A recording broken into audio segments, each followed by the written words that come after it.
Ladies and gentlemen, colleagues and friends, good morning and welcome to the International Residual Mechanism for Criminal Tribunals. I am Judge Agius and I am the president of the mechanism, and I am pleased to welcome you this morning. I stand in front of an iconic building which I am sure you all recognize.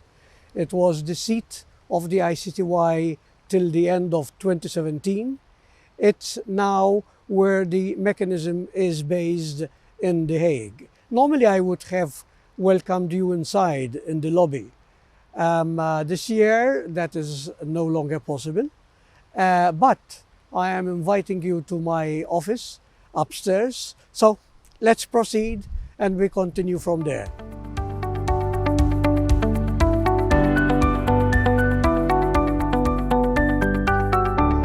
As you can see, due to the COVID-19 pandemic, we are doing things a bit differently this year. Instead of an in-person open day, we are taking part in an online experience with the city of The Hague. It's called Just Peace Month. This is a first for us, and while we cannot meet with you in person, I am excited that we can still offer you a most interesting and informative series of virtual presentations. It is the mechanism's pleasure to again partner with this city, the International City of Peace and Justice, which has provided tremendous support to us over so many years. Adapting to new realities is something that the mechanism is very good at, as were its predecessors, the ICTY and the ICTR. Indeed, the ad hoc tribunals were the first of their kind since Nuremberg and Tokyo. They were tasked with bringing to justice those responsible for serious violations of international humanitarian law committed during the Balkan conflicts of the 90s and the 1994 genocide against the Tutsis in Rwanda respectively.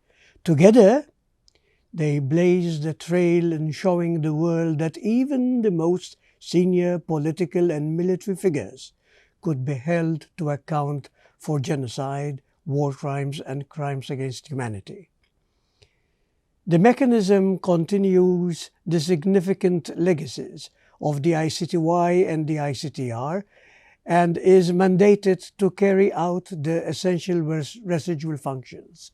Since 2012, the mechanism has itself carved out a unique space in the field of international criminal justice and the global fight against impunity for these crimes.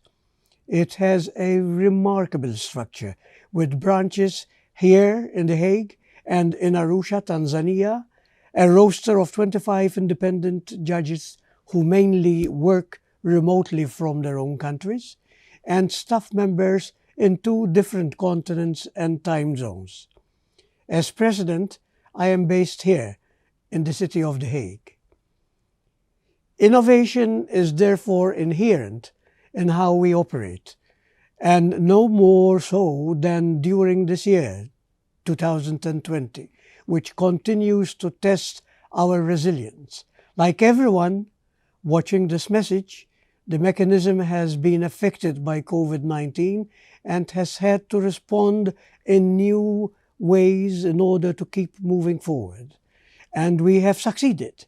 I am proud to say that, despite the many challenges presented, the mechanism has remained operational throughout. As a court of law with important responsibilities to the accused, detained and convicted persons, as well as victims and witnesses, it was absolutely crucial to keep functioning, and with the outstanding efforts made by our judges and staff, this was possible. While some court hearings were delayed due to the pandemic-related restrictions, activity on the pending cases has continued non-stop behind the scenes, with most staff having worked remotely for several months. Now, After intensive planning and preparations, I am pleased to share that we are starting to return to premises and that court hearings have resumed. The International Residual Mechanism for Criminal Tribunals is now in session. Notably, in late August, the Mechanism's Appeals Chamber held the appeal hearing in the case against Ratko Mladic here at our Hague branch. This was a major logistical exercise with 4 of the judges participating by video conference link from other continents, and strict social distancing and hygiene measures in place to ensure the safety of those present in the courtroom. It is anticipated that the appeal judgment in this case will be delivered in the first part of next year. Court hearings in the retrial against Jovica Stanisic and Franko Simatovic have also resumed, with the judgment likewise expected in the first part of 2021. At the Arusha branch, the contempt trial against Maximilian Turinabo and others is anticipated to commence in late October. You may also have heard that in the month of May of this year, one of the key ICTR fugitives, Félicien Kabuga, was arrested in France. So, progress continues to be made, and we will continue to work as hard as we can to complete all pending cases expeditiously and to fulfill the crucial mandate given to us by the United Nations Security Council. I encourage you to learn more about the mechanism and its functions by watching our other virtual presentations for Just Peace Month, which promise to be most engaging. And if you are interested in seeing our Hague courtroom and the one in Arusha, don't miss our dedicated online tour, which will be available soon. In the meantime, I thank you sincerely for joining me, and I look forward to being able to welcome you in person before too long. Until then, please stay safe, and I wish you a wonderful day.